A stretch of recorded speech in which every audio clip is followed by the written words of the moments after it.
Good morning, girls. Today we'll be starting the third chapter, The Story of an Invitation. Now, this is the story of two girls, Bertha and Grace, of opposite personalities. It's about their friendship and how they decide to spend their vacations. So, we'll begin with the chapter. Bertha Sutherland hurried home from the post office and climbed the stairs of a boarding house to her room on the third floor. So Bertha Sutherland, she was returning from the post office and she was climbing the stairs of her boarding because her room was on the third floor. Her roommate Grace Maxwell was sitting on the divan by the window looking out into the twilight. So when Bertha enters her room, she finds her roommate Grace Maxwell was sitting on a divan. Now divan is a sofa-like furniture which is backless. Now here in the picture you can see this is Bertha and this is Grace. Now Grace is sitting on the divan. It's a sofa, it's just like a sofa but it's backless. So Grace, she was sitting on the divan and she was looking out into the twilight through her window. Now twilight, it is a very soft light which can be seen in the sky just before the sunrise and after the sunset.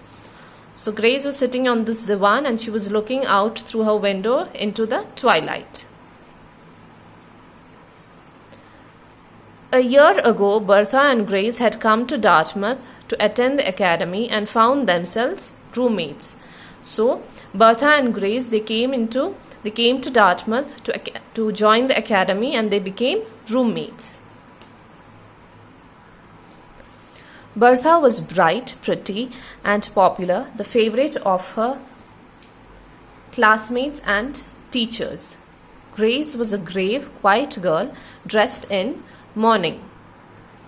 Now you can see these two girls, Bertha and Grace, they were complete opposites. Bertha, she was a very brilliant, a very bright and pretty girl, and she was everyone's favorite. She was a favorite of her classmates and teachers, whereas Grace, she was a grave. Grave means someone who's very serious or someone who's not very cheerful. So she was a very grave and quiet girl, and she was dressed in mourning. Now, mourning, the word mourning means it's a very sorrowful feeling. It's like the feeling of sorrow or grief over someone's death. Now, dressed in mourning means she was dressed as if she was grieving over someone's death. Now, here below in this picture you can see Grace, she's dressed in black. So, Grace always used to dress as if she was grieving over someone's death. She used to always be dressed in dull colors.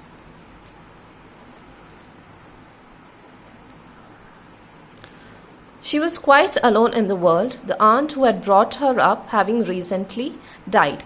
So the only relative Grace had in this world was her aunt who had raised her up. But recently the aunt had died and she did not have anyone else in the world. She was all alone in the world. At first, she had felt shy with bright and brilliant Bertha, but they soon became friends and the year that followed was a very pleasant one.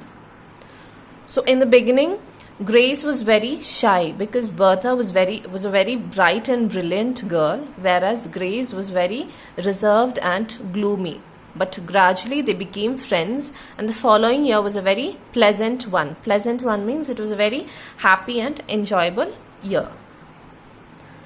It was almost ended now, for the terminal exams had begun and in a week's time the school would close for the holidays.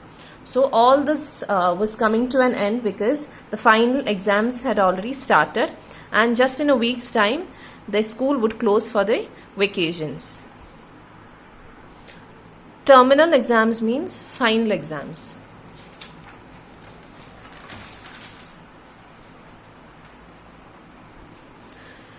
Have some chocolates, Grace, said Bertha gaily. I got such good news in my letter tonight that I felt I must celebrate it fittingly. Now, gaily means cheerfully. So, Bertha, she happily offers Grace some chocolates, and she tells that she's got some good news. She's got a very happy news, which she felt that this good news had to be celebrated in the best way. Fittingly means in a suitable manner, in the best way. So, I went into Carter's and invested all my spare cash in caramels. So to celebrate this good news, she goes to the sweets shop and she spends all her extra money in buying caramels. Spare cash means extra money that she has, and caramels, it's a kind of toffee which is usually brown in color. So she spends all her extra money in buying caramels so that she can celebrate the good news with Grace. It's really fortunate the term is almost out, for I'm nearly bankrupt. So Bertha, she's thankful and she's happy that the term is coming to an end, that the year is coming to an end, because she's almost turning bankrupt. Now, bankrupt means where it is a state where one is completely out of money, where she was running out of money, and so she's happy that the term is almost coming to an end. I have just enough left to furnish a tuck-out for commencement night and no more. Now, Bertha, she was running out of money and she only had money left to provide for her tuck-out. Now, tuck-out, it is a time for sweets and pastries. She only had money left to buy sweets on a commencement night. Now, commencement night, it is a ceremony where the students are given their degrees. It's like a graduation ceremony. So, Bertha, she only had enough money left to provide for her tuck-out on the commencement night.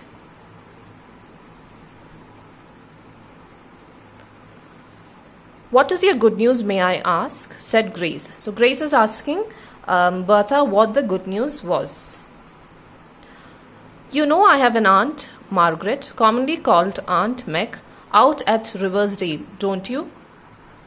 So Bertha, she tells about her Aunt Meg who lives at the Riversdale. There never was such a dear, sweet, jolly auntie in the world. Now Bertha, she tells that Aunt Meg is the sweetest and a very cheerful auntie. Jolly means jovial or very cheerful. I had a letter from her tonight. Listen, I'll read it. I'll read you what she says. So, Bertha, she got a letter from Aunt Meg and she's about to read the letter out to Grace.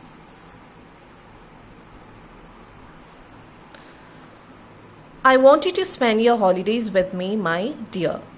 Mary Fairweather and Louis Fisher and Lily Dennis are coming too. So, in the letter, Aunt Meg, she's asking Bertha to come over to Riversdale so that they can spend their holidays, they can spend the vacations together. And there are other children, Mary Fairweather, Louis Fisher and Lily Dennis. These children are also coming to spend their holidays. So there is just room for one more, and that one must be yourself. So these three children, they are also coming, and there's just one room left, and Aunt Meg, she wants Bertha to join them for the holidays.